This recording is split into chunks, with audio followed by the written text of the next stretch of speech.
Welcome and thank you for joining today's web conference, The Basics of SBA's Secondary Market Program. Please note all participants are currently in a listen-only mode to minimize background noise. There will be Q&A at multiple times throughout the presentation. At these times, I will provide instructions on how to ask verbal questions. You are welcome to submit written questions during the presentation, and these will be addressed during Q&A. To send a note, please select the Participants menu at the top of your screen and opt to Send Note to All Presenters. If you are logged in through the web-based application, use the Notes tab on the right-hand side of your screen and address your note to all moderators. If you require any technical assistance, please either call our help desk at 888-796-6118 or send a note to the AT&T CES operator via the software. At this time, I would like to turn the call over to James Webb and Mary Beth Carrigan. Please go ahead. All right, and thank you. Hard to believe it's been yet another month, and I want to thank everybody for joining us here for our OEO monthly call. We're doing something a little bit different, just like we did in the previous months. We have been doing some reach out within the SBA, specifically our mission lending centers, and how we can supplement income. I know there's been a lot of things in the news that have made our mission lenders concerned, but one of the things we can do is be proactive. In our previous webinar, we talked about our 504 section and how that can be an income producer for you that could supplement your microloan. Today, we're going to be talking about the benefits of community advantage lending and the fact that these loans can be sold on a secondary market, and they have multiple ways of generating income for your mission base. And Mary Beth is our expert, and I was able to tackle her while she was running around the hall being extremely busy, and I was able to get her to come in and give us some of her valuable time. Now, just to add to your confusion this month, we had so much excitement going on. Today, if you go on grants.gov, we have announced the microloan TA grant. I know that's exciting. And, you know, there is nothing more fun than doing the webinar that goes with our microloan TA grant, how to apply for the TA grant. And that'll be done tomorrow by a couple of members of our team here. I know many of you have enjoyed it year after year. Yes, all of these will be recorded. Hopefully they'll be available by the weekend. So again, you can get your favorite beverage, make a fine dinner, sit down on Saturday night, and enjoy the basics of SBA secondary marketing, and or go for the double feature, call the kids, bring them in, how to apply for your TA grant. So there are two webinars going on back-to-back this week. So it is not a mistake. You got two emails with two separate sets of instructions, one for today, one for tomorrow. So for today, even though you're not a community advantage lender, I'd like you to listen in and hear about the income potentials and the dynamic things you can do with the community advantage. At the very least, I say it all the time, you should become a community advantage referral partner. They pay a finder's fee. I mean, bottom line, $3,000–4,000 refinder fee for a quality put-together application. Not a bad deal. Or, again, through a service provider, or if you supplement your staff with a 7A expert, you could be in the community advantage business. So, today we're going to be talking about community advantage. Tomorrow we're going to be talking about microloans, but please stay on the line, micro lenders. I think you'll get a lot from this that you can talk about ways to grow to capacity. So to step into the SBA Secondary Market Program, Mary Beth is here, and she's going to dwell right in. And as always, go ahead and type in your questions because we're interactive. That's right. We use the top technology just for you. Lucas Arts studies these webinars so that he can come up with something even better for Star Wars. So we're going to start with, at any time, like they said, you can raise your hand and we will interrupt Mary Beth.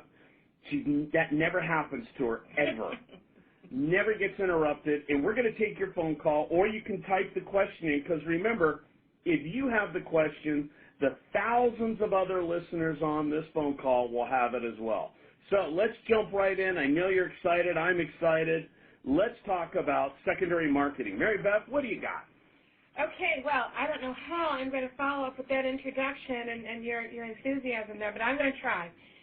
My name is Mary Beth Kerrigan. I've been working on SBA secondary markets for several decades. I might sound like I'm only 12, but I have almost 35 years of experience in this.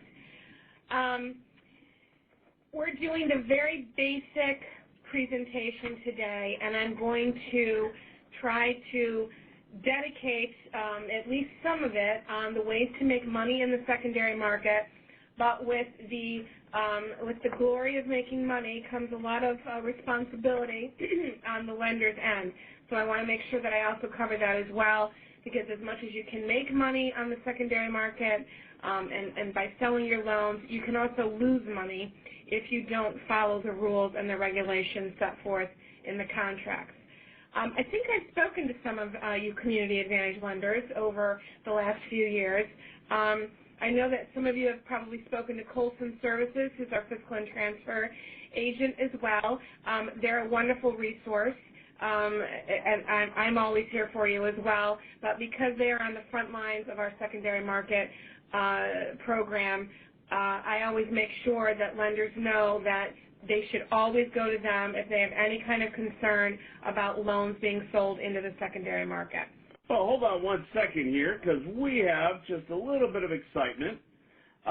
We need to talk to our operator, because I need to be able to advance the slides, and apparently I am stuck in this little pencil mode where I'm making all sorts of hideous marks all over Mary Beth's slide. What do we do to fix that? All right, that is a quick fix. So you seem to have selected your annotation toolbar on your little dashboard. Exciting. So go ahead, and I believe there's an eraser option. Okay, the marks are gone. Just go ahead and click on your participants panel, which is the little two people, and you should stop making the marks. Awesome. Let's see if we advance the slide now. Yeah, there we go. All right. All right, good to go. Once again, Lucas Arts is writing that down. That's exciting. All right. Okay. All right, so here we have our slide connecting the dots. I've always kind of wondered why we say connecting the dots and we have a puzzle, but maybe that is just something that we're going to have to pass along to Lucas Arts. This is something that used to be very confusing, right? How does a lender sell a loan on the secondary market? But way back in 1985, we standardized the procedure by selecting one fiscal and transfer agent. So this has become a very efficient, very quick process if you know what you're doing. So you may now advance the slide. Woohoo! All right. There are three pieces to this puzzle, three very basic pieces to the puzzle. When you sell a loan on the secondary market, you have to submit to Colson through a broker-dealer, right? You're going to sell these loans to a broker-dealer, and I'm going to talk about that in a couple slides. But these are the basic pieces of the puzzle. The SBA forms, the 147 is, of course, the note. The 1086 is the contract, the secondary market agreement, or the contract that is signed by all the parties when the loan is sold in the secondary market, and that is a binding contract. It then binds the parties to I think there are 21 paragraphs of rights and responsibilities. And the third piece of the puzzle is the Form 1502, which I know all of you are very familiar with at this point. Even if you don't sell loans in the secondary market, you have to complete an SBA Form 1502 every month that shows the fees that are being collected and sent to SBA, and also you have to reflect what the status is of your Community Advantage loans. To me, the most important piece of the puzzle is our fiscal and transfer agent, which is right now Colson Services. They handle all the paperwork. They record the sale. All the money goes through Colson. It's recorded. They receive it from receive it from the broker-dealer. The broker-dealer then Colton then pays the lender. So they do all of the difficult work for us in a secondary market sale. And the third section of the pieces to the puzzle are the SBA pool assemblers, which you will hear me refer to as broker-dealers. Pool assemblers is another, they're interchangeable with broker-dealers. When you sell a community advantage loan, when anybody sells a loan, any lender sells a loan, 95% of the time you're going to be selling it to a pool assembler, and those pool assemblers are our broker-dealers. A pool assembler has a special license that we issue to them if they meet certain criteria, and that means they can take similar loans, pool them into a very large security, and then sell that security or pieces of that security to end users. Okay.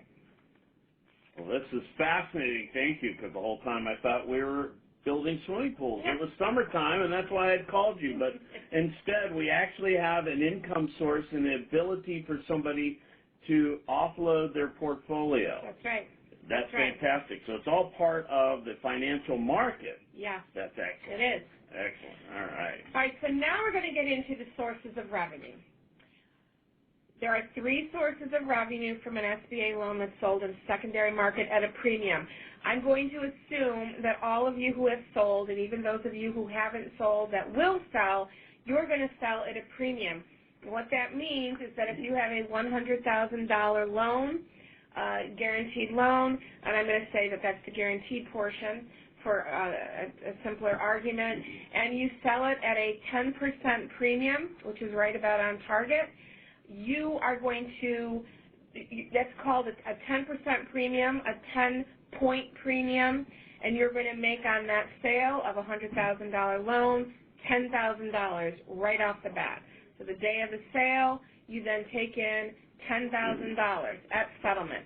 So you'll hear me refer to a word called settlement, and that's the day that the loan is actually sold on the market and you, the lender, receives your funds. So here we have a premium. So the first part of the revenue is the gain on sale above the par value. And again, that's just another way of saying premium. That's an immediate, that's something that you take in immediately. The second part of the revenue stream is the interest income on the unguaranteed portion of the loan, because when you're selling a loan, you're only selling that guaranteed portion. You're retaining the unguaranteed portion. So if we take an example of you've got a $100,000 loan, you're going to sell 80% of it usually on the secondary market, sometimes 75%. For argument's sake, let's say it's 80%. So $80,000, you're retaining $20,000 as the unguaranteed portion, and you're going to receive interest income on that. So, and it's part of the P&I payment that's going to come in every month. You're going to be receiving interest income on the unguaranteed portion. The third part of the source of revenue is the servicing fee income on the sold portion of the loan. The servicing fee income on a loan sold at a premium, the minimum servicing fee is 1%. So you're going to be realizing at least 1% on the interest income, on the P&I income that comes in, that payment, you're going to be stripping out 1% or 1 point to keep for your very own. What happens on the unguaranteed portion? What happens on the unguaranteed portion of servicing? The servicing fee is not on the unguaranteed portion. That's a very good question. That's Warren who's just asking a very good question. The servicing fee is never on the unguaranteed portion. You get your P&I payments, so you're going to be realizing your interest income on that, on the unguaranteed portion, but the servicing fee, that 1%, is only charged on the guaranteed portion, or the part that's sold. Fantastic. And as always, even here in the audience, we're going to have questions. So please go ahead and use your little typing area. Make this interactive and send us any questions. I saw one here that says, if you're talking, I can't hear you. Hopefully that is fixed, or that was one of my children. and that's a common problem. And other people said they were having some vision problems. Hopefully that has been worked out.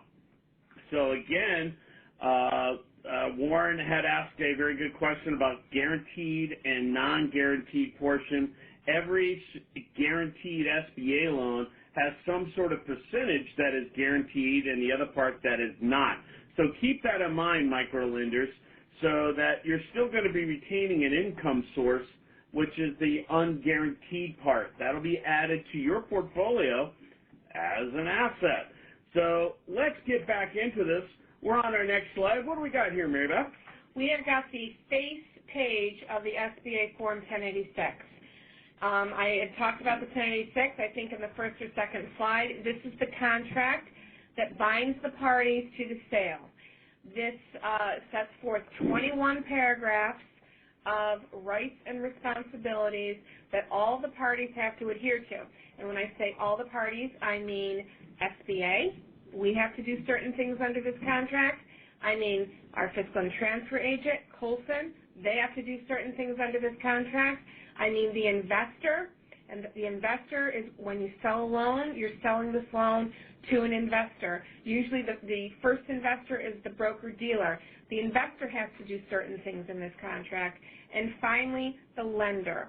All the lenders are bound by this contract when they sell loans in the secondary market. So we've got 4 parties that are mentioned and that are talked about extensively with what they have to do, what tasks they have to do after the loan is sold. So we've got the lenders, the investors, SBA, and Colson, who is our fiscal and transfer agent. Okay. I'm going to talk a little bit now about the sales process. Right here on this slide, and I think everybody will end up with this PowerPoint presentation, right? Because they're very that is the free giveaway at the OEO webinar every month. They get a complimentary slide deck as well as an opportunity to have this as a recording to enjoy over the weekend. I'm glad you brought that up because people always are concerned that they're not going to get a recording. What's the swag bag? And this is it. Well, this is it. There is no bag. It's all swag. Swag. That's it. So there we go. I wait for that. Okay. This is our newest, most up-to-date list of our SBA 7A pool assemblers, which, as you remember, I refer to them interchangeably also as broker-dealers. All right?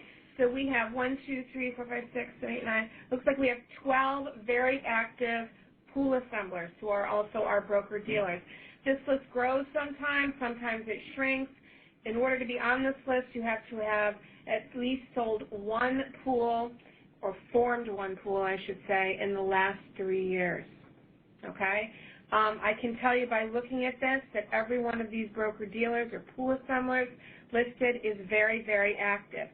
So if you, a community advantage lender, decides that it wants to sell a loan into the secondary market, you're going to be contacting these pool assemblers or these broker-dealers. How do you become a pool assembler? You have to call me, and you have to send in what's called a pool assembler package. We ask for financial statements. They have to send in a corporate resolution that their board allows them to become a pool assembler. They have to be financially stable. We have to run fingerprint cards and statements of personal history. You have to pass a pretty big test in order to sell and to pool our SBA loans. So there's a very formal process. I think it's probably very similar, Warren, to becoming a CDC. Okay? It's a very formal process. It has to be looked at by legal. It has to be looked at by OCRM, all these different entities. So you've got to pass a pretty high bar. So we can tell you that these pool assemblers that are listed here, these broker-dealers, are they're the good guys. They're pretty good. Let me ask you this. Since there's 9 or 10 or 11 of them up there, does one size fit all, or does one of these lenders maybe, do they all buy at the same price? Or? They don't buy at the same price. Oh, so it's well worth the extra $1.25 and change to make that phone call, because we use payphones here in my section. Okay. What you do is you send out a bid sheet. So you would send to these broker-dealers, you'd probably call them, and you'd say, I have a community advantage loan that I'd like to sell. And I can tell you that every one of these pool assemblers is hot to trot on community advantage loans because of the interest rate being higher than regular SBA loans. So maybe, Chris, you can, I can't remember the exact difference, but with a regular 7A loan, you know, we see prime plus 2.75. You know, and on Community Advantage, they can have a spread as high as 6%. Although, you know, remarkably, our sweet spot, we noticed, over 75% of our loans are only 125 basis points over that 2.75. We found that to be interesting. What I found interesting here is, even though we're a mission lender and we're talking about the SBA secondary market, we're still giving you the financial option and freedom to pick throughout the market here to determine what would be the best yield, just like a bank, except that the profit here is going to be reinvested back to you and into your community, as opposed to stock prices, stockholders, my retirement account. Yeah. But nonetheless, this is fantastic. So that really, it's almost like the CA lenders are in control of their own sale. Very much so. They're very much in control of their own sale. What they're also in control of is that if you've got a broker-dealer or a pool assembler here that you, and what usually ends up happening is lenders establish relationships with one or two of these pool assemblers or broker-dealers. You're going to find that, for example, Coastal Securities, they do a lot of community advantage loan buying. I think that's because they have an end investor, so one of their clients, right, so they're a brokerage house, they're an investment firm. One of their clients, they've got a client that likes buying community advantage loans. Or they've got a client that likes buying pools of loans that might be at a higher interest rate because, as Chris mentioned, these are about 125 basis points higher. Mm-hmm. Okay. So on average. On average. So you're going to find that some of these pool assemblers are more willing to deal with community advantage lenders than others. And it's not because they don't like community advantage loans. It means usually they've got an end investor that, you know, for some reason these community advantage loans are doing the trick. They want the community advantage loans. All right? I can tell you by looking at this, looking at some of these pool assemblers, that some of them like fixed rate products, right? I don't know if very many community advantage lenders do fixed rate loans. I don't think so, probably. I haven't done the data slicing on that yet. I mean, you know, sometimes they will do the terms. But we do have a question that came in. All righty. What are the fees that the pool assembler charges? Oh, good question. I have to tell you, the pool assembler fee is there really are no pool assembler fees. I mean, if I talk about when you sell a loan, it's the investor or the broker dealer, the pool assembler that's paying you for the loan, right? They want your loan. They're going to pay you, on average, about 10 points in premium, right? So I mean, they're paying you for your loan. They're not haircutting you like you may run into. Let's say you had a warehouse line, and you're dealing with your bank, and they're haircutting you when you make this loan. No. They're paying you for this loan above and beyond its face value, assuming everything is up and good and performing well. Yeah. So if you want to look at the difference between one paying more than the other, that might be a way of saying that might be like a, quote, fee, but all of it would be a premium. All of it is a premium. Just how much more premium will one than another depends upon how they're packaging and whom they're selling to. And who they're selling it to. That's a great question. Thanks for typing that in. Yeah. So I think we can now go to the next slide. I'm going to talk a little bit more about the sales process. I mentioned on the prior slide about the bids. you're going to give, you're going to execute a bid sheet usually. So when you call, I'm going to say you're going to call Coastal Securities, for example, and you're going to say, I've got a loan, a community advantage loan that I'd like to sell. Coastal's probably going to send you a bid sheet, and on that bid sheet, you're going to have to fill out the details of the loan. All right, what's the face value? How old is the loan, right? What's the note date? What's the maturity? What's the interest rate? Is there a cap? Is there a floor?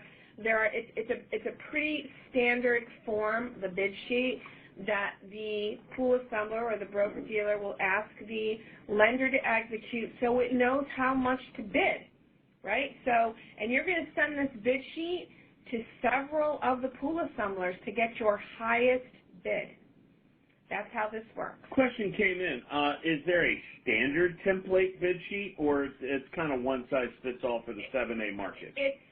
There is a standard bid sheet. We don't keep one here at SBA. You would ask one of the broker-dealers or the pool assemblers. They're going to send you a bid sheet. It might not look the same. Coastals may not look the same as SunTrusts, but it's going to ask basically for the same information. Okay, great. Again, you're describing the loan. It's going to be a description of the loan. Another fantastic question typed in. Thank you. Once you accept a bid, is there another one? No, keep going. That was just saying thanks because I'm being nice for a change. Okay. Right, Lauren? Once you accept a bid, right, you are then going to fill out the 1086, that contract that was a few slides before this. You are then going to fill out that contract, the 1086, with the broker-dealer. What I think is so great about this contract is that we don't put the onus on the lender to execute it. Most of the contract, most of the 1086, is completed by the broker-dealer. And it's able to be completed by the broker-dealer because they have all the information they need from the bid sheet. Okay? So you're going to give that bid sheet to the broker-dealer. If the broker-dealer, if you accept their bid, which whomever's bid you accept, they're going to start filling out the 1086 for you. Now, there will be probably a couple of fields that you're going to have to execute, but most of the execution is done by the broker-dealer or the pool assembler. What is required by the lender at the end of the day is a signature on the 1086. And the broker-dealer or the investor also has to sign it. And when the 1086 is signed and the note is legend, and what that means is that there's legends on the note that says it's a true and certified copy of the note and that the note has now been sold for value, that note and the 1086 goes up to Colson. Colson examines the documents for accuracy, and usually there's going to be one or two things that are going to pop out as, Colson has a concern with. And they're concerned only because we're concerned. In other words, we tell Colson what to be concerned about. So if they hold up one of your loans, it's because we've given them direction over the years to look for certain things, and if everything does not look copacetic, it's going to be held up until we get an answer to whatever the issue is.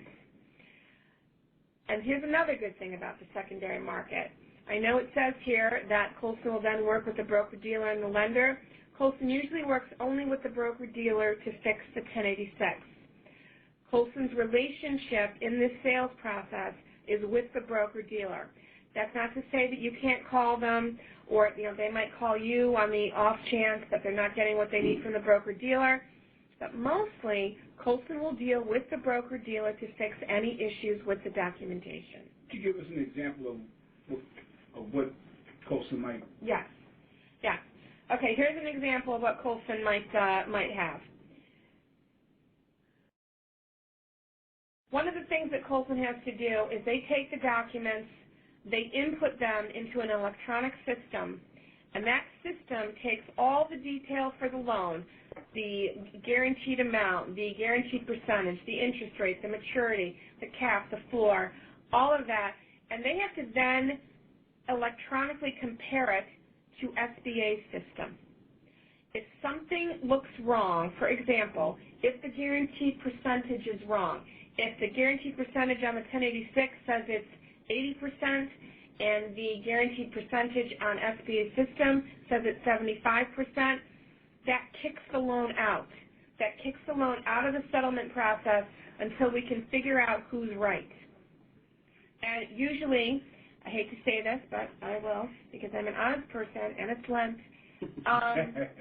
Usually it's SBA that's got the issue on our system.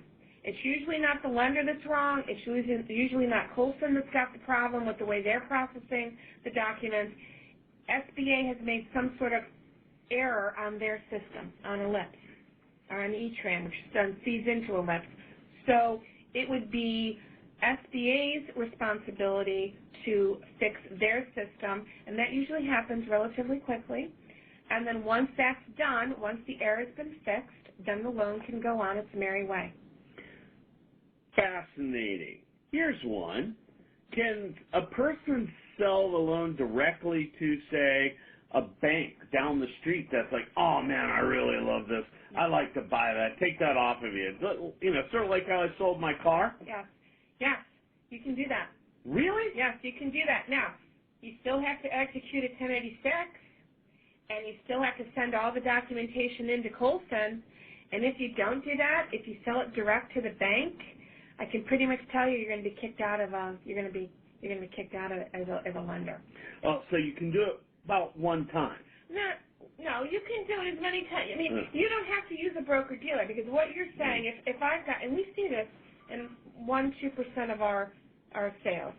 A lot of times you'll have these smaller communities.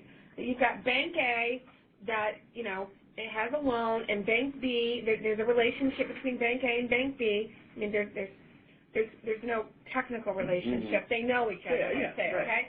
And Bank A can sell directly to Bank B.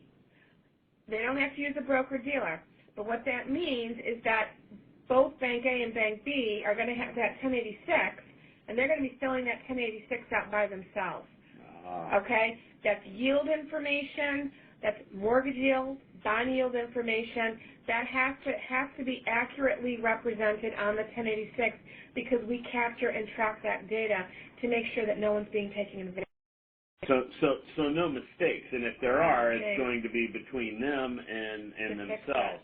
But if somebody were fluent in 7AEs, that they could sell down to the local community bank as long as you're still responsible for all the contracts. All the forms have to be done. Yes. But you don't have, per se, Colson looking over your shoulder. Well, no. Well, you will, right, but you're going to have, you end up having to send all that documentation to Colson. So that package, that document package to sell still has to go to Colson. Okay. Okay? And the money has to flow through Colson. So just because you're not using a broker-dealer, that 1086 and the note still has to go to Colson. The money has to go through Colson. Everything has to be recorded. You cannot sell directly to a lender. So lender A cannot sell directly to lender B, and lender B will, just pay lender A, $80,000 plus a premium on a $100,000 loan that's 80% guaranteed. We do not allow that. Okay, so because Colson's our third-party verifier, they're giving us our data because we're responsible. We got to report that back to the people and to Congress and all those people that want to know. And so Colson does that. And if it's just between two folks and they don't tell us, then that's in violation of your agreement with the SBA. We have an issue with that. All right, well, fantastic. Hey, great question. Keep typing, folks, because I think we're getting a lot out of these questions. I know Warren's just nodding his head absolutely. He is having a great time. I know you guys are too, because you're asking questions. All right, we're going to move on? All right, we're going to move on just to our third point. No, go back. Sorry about that. Okay. Once the loan, so now we're on our third little bullet point there.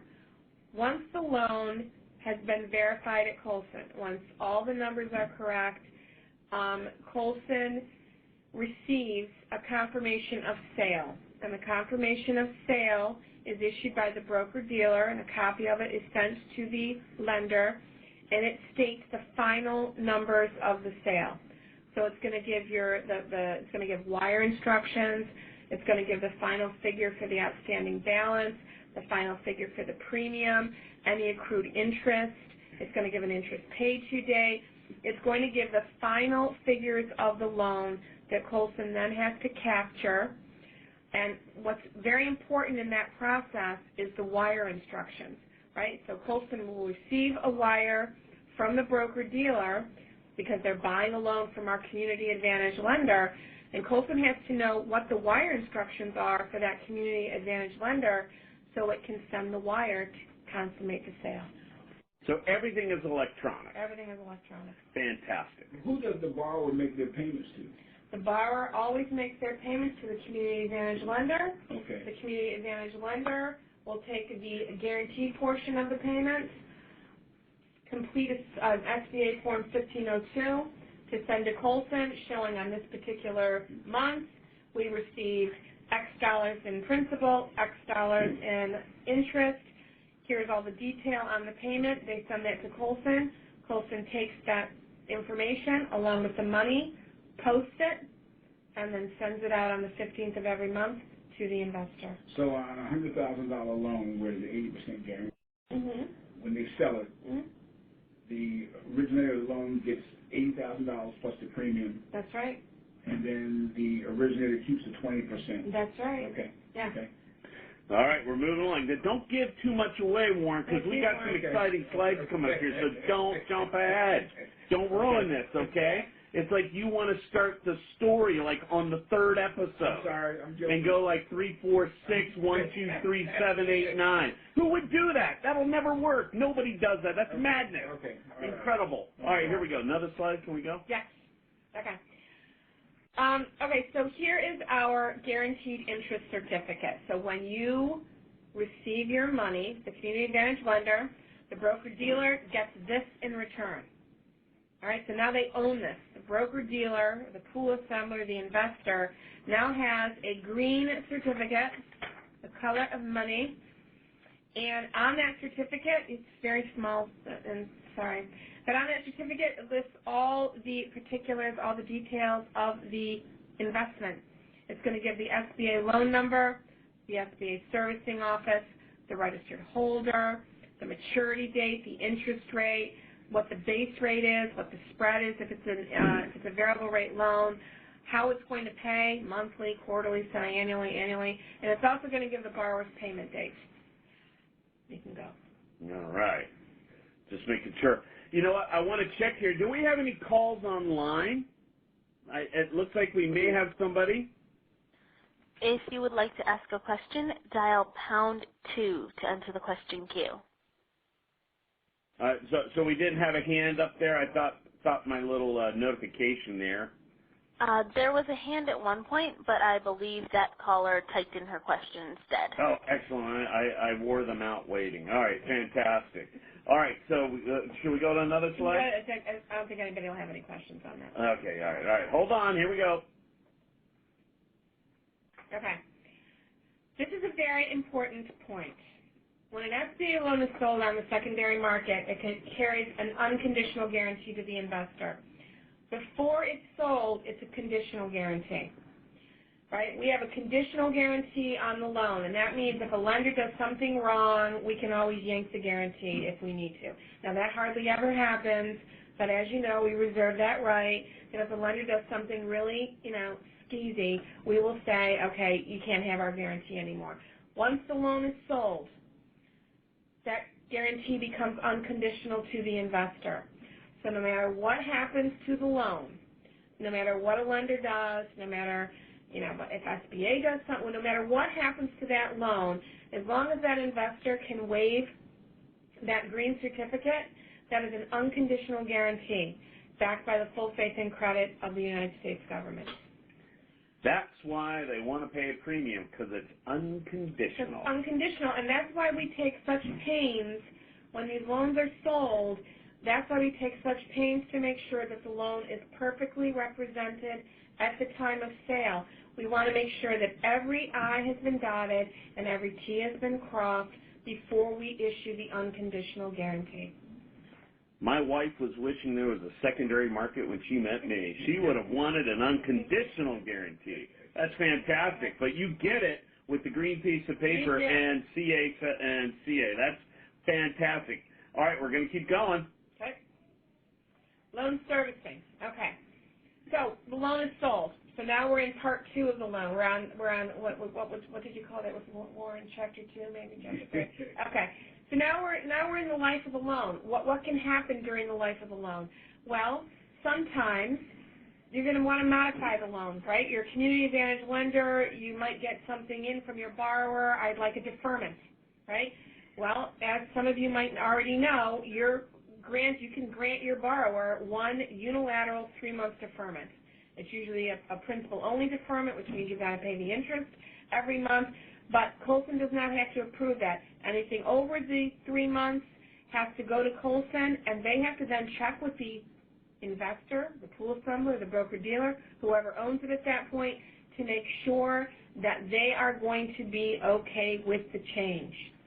Any kind of change, any kind of material change to the payment terms of a note has to go to Colson for approval from the investor. All right. Pretty straightforward. Very straightforward. Okay. So now we're, I guess, chapter 3, chapter 4. We've got our loan servicing. And now, as you know, as I'm sure you all do, every month you have to execute the SBA Form 1502. There's more information that's required on the 1502 if the loan is sold. If the loan is not sold, you're putting forth those fees every month. You're putting forth, I can't even remember what SBA's fee is, what the ongoing fee is at this point.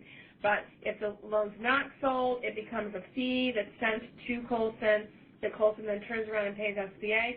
If, however, the loan is sold, that form gets a little bit more detailed, right? You're going to give what the total payment amount is that you're sending Colson. Because now when you're receiving these payments from your borrowers, you're not holding them anymore. On the guaranteed portion, if it's sold, you've got to send that payment to Colson every month by about the 5th of the month. And if it's late, I'll talk about it in about a slide or two, what happens when it's late. But you've got to execute this Form 1502 to clearly represent the payment that you're sending Colson. The principal, the interest, the outstanding balance at the end, what your opening balance was, the interest, the basis. And this slide I like what this slide says. It acts as a pass-through report. You're passing through a payment, and you're reporting on that payment. And every loan has its own 1502. You're not blocking it all together if you have 10 or 12 of these loans. You can list them. The Form 1502 is about this big, and there's the title, and you can list them one after another. How big? It's about this big. That big? Oh, okay. All right, good. All right, so basically it's a spreadsheet, and you can fill it out and put subheadings on it for each loan, but all the data has to be on there. Yes. Okay. And honestly, all these forms are located on Colson's website, and all that stuff is at the end of this presentation. All right. Okay. All right. Colson's website, and it's an Excel worksheet, is what this SBA Form 1502 is. So all you're doing is filling out all the cells with a complete description of the payment. And a lot of that will self-propagate because the formulas are in there. So you may be just putting in the basic payment, and it'll figure out a lot for you. Well, and the Excel worksheet is so fancy that if you make a mistake, sometimes it'll catch it. Even better. Yes. All right. Well, we like that. We definitely do. All right. We're covering a lot, so feel free to ask questions. I haven't seen anything typed in recently, but we've had some great questions. Or raise your hand. The operator will let us know at any time. So don't wait till the end. Everybody's going to have the same question, I'm sure. Okay, so here we are in Chapter 5 or 6 of the loan, and we're looking at repurchases and payoffs. Paragraphs 10 and paragraph 15 handles repurchases and payoffs and defaults of SBA loans. So let's say you got a loan in the secondary market, and all of a sudden it defaults. You're going to look at paragraph 10 and paragraph 15 to see how you handle that kind of situation. And that's back in our agreement that you said there. That's in the 1086. Yeah. 1086. There's 22 paragraphs. So you're specifically saying, bam, right there at 10 and 15. It's going to tell there you go. it's an instruction manual. It's very much an instruction manual. All right. It's very step-by-step. It's not rocket science. The reason this document is as long as it is because it's very detailed. It's hard to make a mistake on the 1086 if you follow the step-by-step process. There are certain things we need on a payoff. You've got to send it in with a 1502. You have to send in a prepayment certificate that says that if it's a payoff, that the payoff is either the borrower's own funds or funds borrowed pursuant to a separate transaction, or the borrower has defaulted. Is there a prepayment penalty for payoffs? There is a prepayment penalty that's buried in the note now. It's not even in the 1086. There's no prepayment penalty, but it's that 531. If it pays off within 3 years of the note date, the first year you're paying 5% of the principal balance, the second year 3%, the final year 1%. And the reason we had to put that in is we saw some churning of loans not too long ago. Okay. You're seeing loans come on to, actually, I came into the secondary market. You were seeing loans being issued by SBA with an SBA guarantee, and in a year it was being paid off, and they're going to conventional. That's not what our program is for, as you know. Our program is for that. All right. And in 504, of course, because the rate of return is guaranteed. Right. So it prevents churning. Yeah. So we unfortunately got bad enough where we had to implement it and build it in. So good question, Warren, and should inspire other great questions. Here are resources, right? Though I like our SBA.gov for lenders webpage, I like Colson's even better. Because all of their forms are completely up to date and very clearly listed on their website. And with most of the forms, there is a set of instructions. We do not have instructions when we post our forms. Colson sets forth a list of instructions because it benefits all of us. It benefits especially the lenders that are new to this, that they know exactly what they're doing. So I suggest that everybody use Colson's website to access these forms. Fantastic advice. We're all about mission lending, and mission lending is about education. So anybody that gives us the more information, the better. That's fantastic advice. Oh, wait a minute. Would you please talk about the prepayment options again? Sure. Go ahead. Lay them out. All right. There are three different options, or three different ways you can pay a loan off in the secondary market. The first one is that the loan defaults, all right? The borrower defaults. And that's very easy, right? The borrower is missing at least 2 payments. He goes 60 days or more behind in interest, and that triggers a report that is sent from Colson to SBA, and that tells the field or the servicing centers, you've got a loan that's 60 days in arrears. You need to contact the lender to find out the disposition of the loan. At that point, it's determined, well, do they need some sort of a modification to the loan? Do they need a deferment? What can be done? If it's kind of a foregone conclusion that the borrower is really in default and cannot make any more payments, then the loan would pay off via the default option. So on the prepayment certificate, you're checking off defaults. You're then following paragraphs 10 and 15, and mostly 10 in that case, that will go over how to pay off a loan that's in default. That's our first kind of payoff, so to speak. And it deals with the guarantee. Although I'm sure that the guarantee and the unguaranteed portion are involved. Well, yeah. But I mean, in terms of what SBA's obligation is. Only with the guarantee. Only with the guarantee. Yes. Good question. A good point, Warren. It's only with the guarantee. The second way to pay off a loan is that it's a payoff because the borrower has gone down the street, for example. So they found another lender that can offer a better set of terms. It's usually not another SBA loan, obviously. It's going to be a conventional loan, but it's funds that are borrowed by the borrower pursuant to a separate transaction. Sometimes we see it even with the same lender. All of a sudden we'll see a loan go from an SBA guarantee to a conventional loan with the lender. That's the second way a loan can pay off. Does that usually happen so the borrower improves? Yes.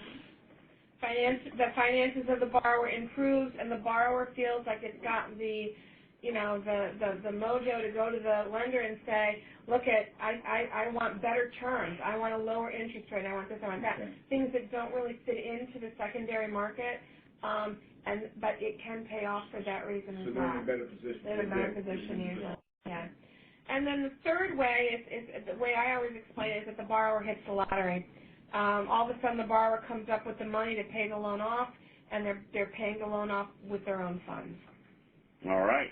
Fantastic. So we jump here. We're going back into this page. Okay. Oh. Now, so there are two things that I want to end this discussion with. The first is not this slide. The first thing I want to talk about is that one of the ways that we have lenders kind of get stuck with paying fees or get stuck with penalties in the secondary market is that if they don't pay Colson on time. I talked about paragraph 6 and that the payments are due to Colson by about the 5th of the month. And if for whatever reason the lender does not get the payment to Colson, the money to Colson, paragraph 6 of the 1086 sets forth 3 different penalties that are immediately charged to the lender. And those fees can start running up pretty high, and by high I mean hundreds of dollars, and in some portfolios we see fees of that cap out at $5,000, and we can't waive those fees. So once a lender pays late and Colson will issue the penalty letter, those fees are due to Colson, and in turn they're turned around to us. I always feel bad when I've got a first-time lender that has not read the contract, has not read the 1086, and gets caught with that. So I would ask that if you do sell loans, which I hope all of you do, but I would hope that you would pay special attention to paragraph 6, because we do not want to penalize you because you don't have the funds in on time. Please read the contract. Yeah. Hey, just want to clarify on the prepayment penalty option, the 321 you mentioned. 531. 531. On a 321 year. On a 321 year. So it's who's on first? What's on second? I don't know on third. Let's try that again. So let's talk about prepayment penalty, because some people are getting their 5s and their 3s. Okay. So with a prepay, it's confusing. And I probably didn't make it any clearer. Warren's fault. It's Shirley. If the loan pays off in the first 3 years, there's going to be a penalty. And the penalty is a declining penalty as we go from year 1 to year 3. If that loan pays off in the first year, the lender owes, actually I shouldn't say that, it's the borrower. Mm-hmm. It's the borrower that owes. The borrower owes 5% of the outstanding balance that it pays off. Got it. In year 2, if it pays off in year 2, the borrower owes 3% of the outstanding balance that's paid. Year 3, the borrower owes 1% of the outstanding balance. Got it. All right, so I'm hoping that has somebody's questions. But, you know, with rising interest rates, people may want to refinance. Yeah. Is that an issue? Do they still face the prepayment penalty on the refinance? Yeah, they do. Yep, they sure do. If they refinance within the 3 years. Yeah. But, you know, if they have a note now and interest rates go up, they have a better note now from their perspective. Now, investors out there always like higher interest rates. So, you know, it's when the interest rates start going back down that you have to kind of weigh the prepayment penalty. So 3 years. Now, there is an off chance, especially with our CA people, because sometimes they do a small, it might only be a couple of years, 2 or 3 years. Is that? For maturity? Yeah. Let's say somebody does a very small loan on CA. it still faces that. It's still going to yeah. face that. It's still going to face that. All the more reason why if it's really, really small, they might want to consider a microloan. As that's the symbiotic relationship. Ooh, big word. Daughter's taking the SAT. Look what Dad learned. The relationship between community advantage and micro, and some of the advantages of why you should have both. Even though you're a CA lender, having the first step of the access to capital of microlending can sometimes be a better way to address the client's needs. Yeah. So, great question. And now we have this slide talking about things that have changed and some clarification. Yes. So as we know, as all of you know, I'm sure, in the last year or two, we have started to see a rising interest rate environment, or I should just say a changing interest rate environment.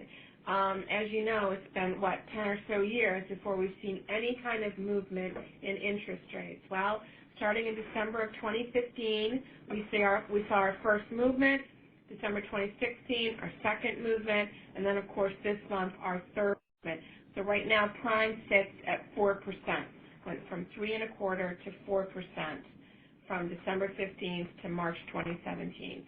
And what that means is that some of our lenders and some of our investors and our broker-dealers that were used to doing things one way, and quite frankly kind of getting away with some things because rates were not moving, they can no longer get away with the things that they were getting away with.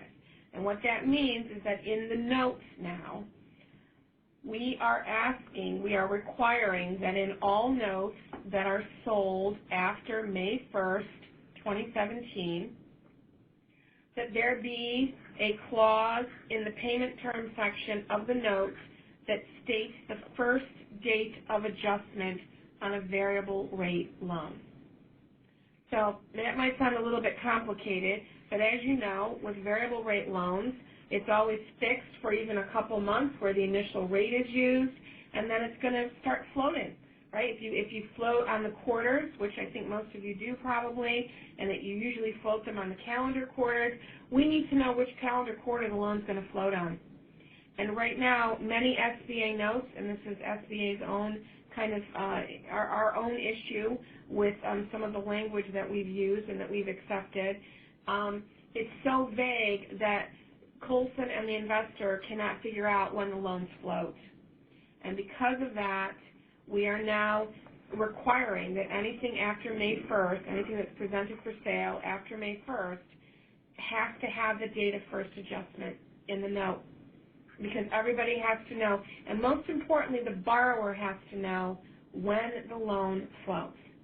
Again, it's fixed for that portion of time, then it floats. Everybody has to know in this transaction when the loan starts to float. Float or adjust. Or adjust. Yeah, adjust. Yeah, not a problem. So, make sure you have your notes correctly going May 1st. And, you know, the question actually kind of came out because some people said, well, I read the SOP or I'm using the SBA Wizard and it won't let me change this, so I can't. Ha-ha. Unfortunately, the SOP trumps the Note Wizard. And what that means is you're going to have to go in and by hand edit it if your Wizard does not address and clearly identify that it is starting the adjustment period and that it's at the first of the month and on that date. So keep that in mind, and this is consistent with the current SOP, so please keep that in mind. Yeah. So all because you may be using an old Wizard or an LOS, a loan origination system software, and it hasn't gotten the update ready by May 1st, you're still responsible to go and make sure that that information is correct on the note. So, again, because of many of our mission lenders are very conscientious about credit counseling, I know that we won't have a problem with clear identifying notes. Well, I will tell you, we even have our very big lenders are making mistakes, right? So they're issuing notes that are missing this. And, you know, somebody said, well, then I guess I can't sell the loan. Well, no, that's not true. What you would do if you have a note that doesn't have what we need in it, which is that first adjustment date, all you need to do is execute a modification with your borrower, a loan modification, a loan amendment, a change of terms agreement, whatever you call it, and set forth what that first adjustment date is, have it signed by the borrower, attach it to the note, and then you're good to go. Good to go. Well, that's fantastic, and I think we really drilled down here on the secondary market and the monies and potential that could be made by selling. And if you want an absolute financial example of those monies, and you have a scenario, you can send it to me or to Mary Beth, and we will be happy to go over it with you. We want you to be comfortable using this market. It's just another tool for you to complete mission lending. Speaking of which, when you guys go in and you fill out E-Tran, there is a technical assistance section, and I want to clarify there that the question there, I think, asks that the lender has received an ETA. And in context, I understand what that question just said, but what they're really saying, if you look at the box that it's contained in, we want to know that the borrower has received an ETA from you, the lender. That being said, please go in and fill in those sections. We need your data. We're working to make the Community Advantage pilot program permanent. And to do that, I need to show the advantages of technical assistance. We're starting to see a trend, but I want to drive it home. And, you know, Lord knows in all my webinars, I think we make it pretty clear where we stand and what we're doing. I kind of beat it to death. So I want to be able to do it with technical assistance data, because I can guarantee you one thing that's going on right now is our new administrator is a big believer and fan of technical assistance, and we want to be able to show that we're making that happen right here in Mission Lending. So please, please help me. Fill it out. Do not leave it blank. I'm hoping that our tech department will actually make it mandatory, that you have to fill it in. But if you get the opportunity, please, please fill those in. So we got a few more questions that came in, and I'm going to back up just a little bit and first ask, do we have anybody on the line that on the telephone?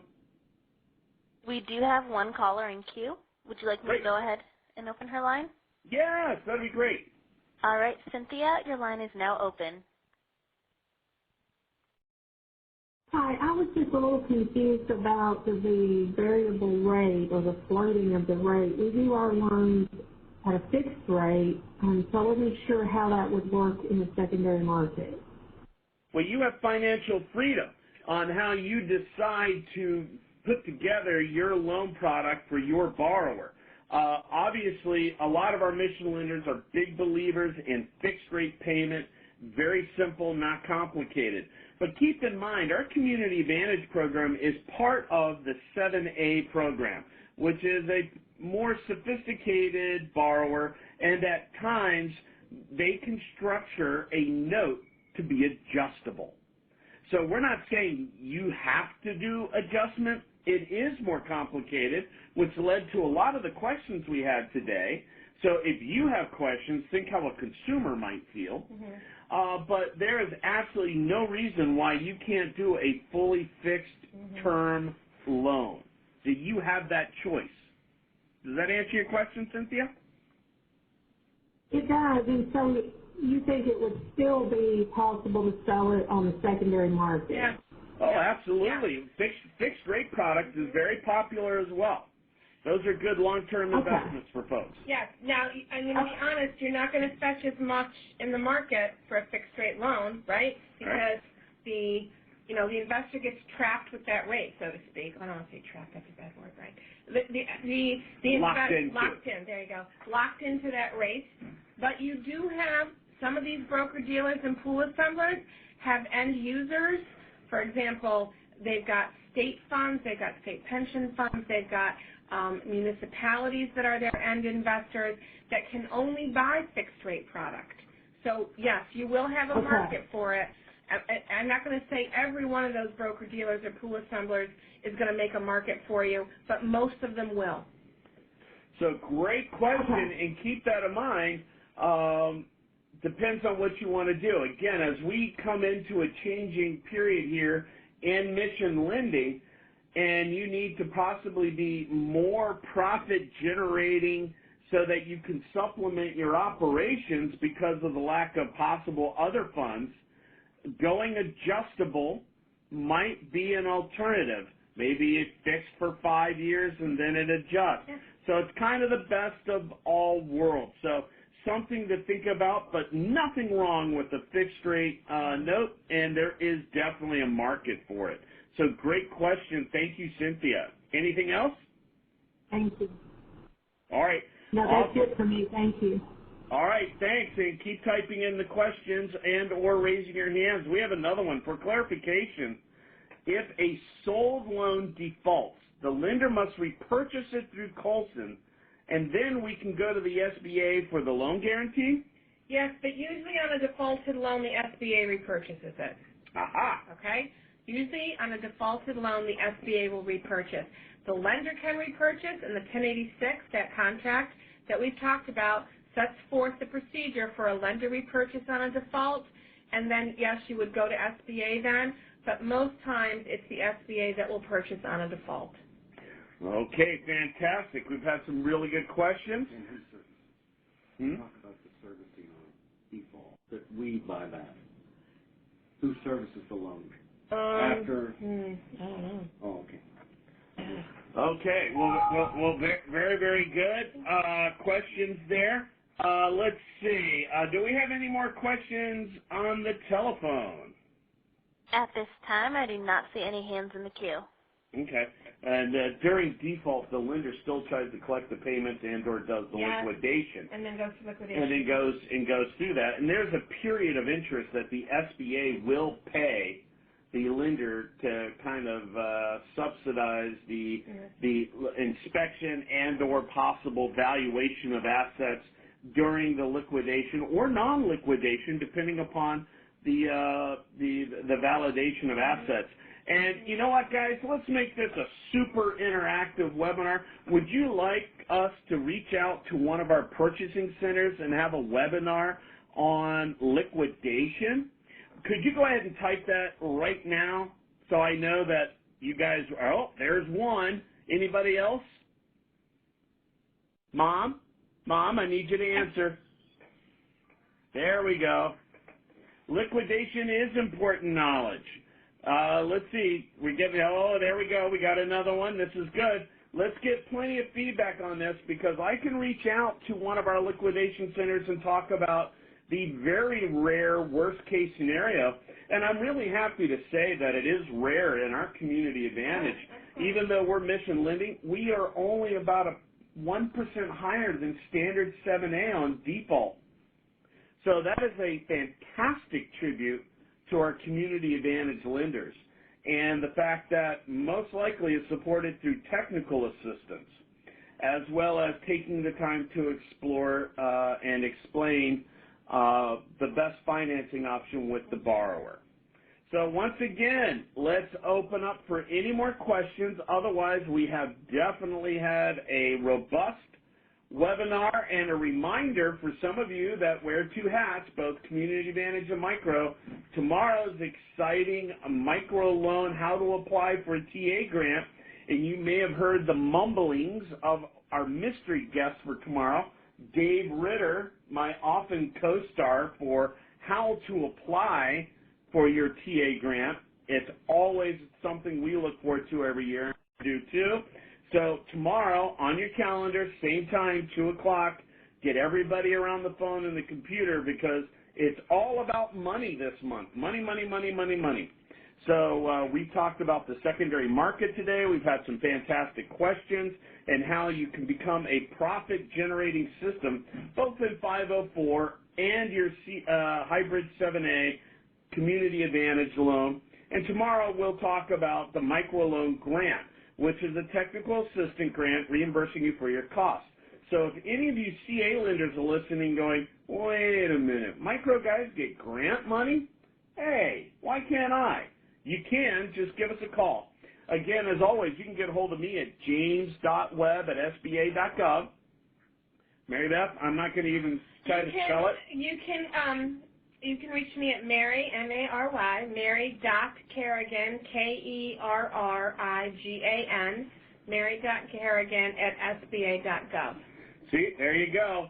So, guys, we make it easy as possible for you to succeed in your mission. Mm-hmm. And we're here for you to answer your question. Please utilize us. We want to be one of your best assets.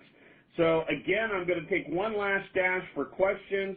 We're going to check the phone line. We're going to check the interactive typing. And then we're going to say thank you so much for all you do in your time today. So let's take a quick check to the phone lines. We have no questions. All righty, and I don't see any that have been typed in. So, again, thank you for everything you do and the mission you do. It does matter. It's impressive. It's successful. And if you have any ideas, feedback, or other things you want us to talk about, let me know. james.webb@sba.gov. Thank you so much, and I'll see most of you hopefully tomorrow. And thank you for tuning in. Have a good day. Thank you to our speakers and participants for joining today's call. This event has concluded. You may now disconnect.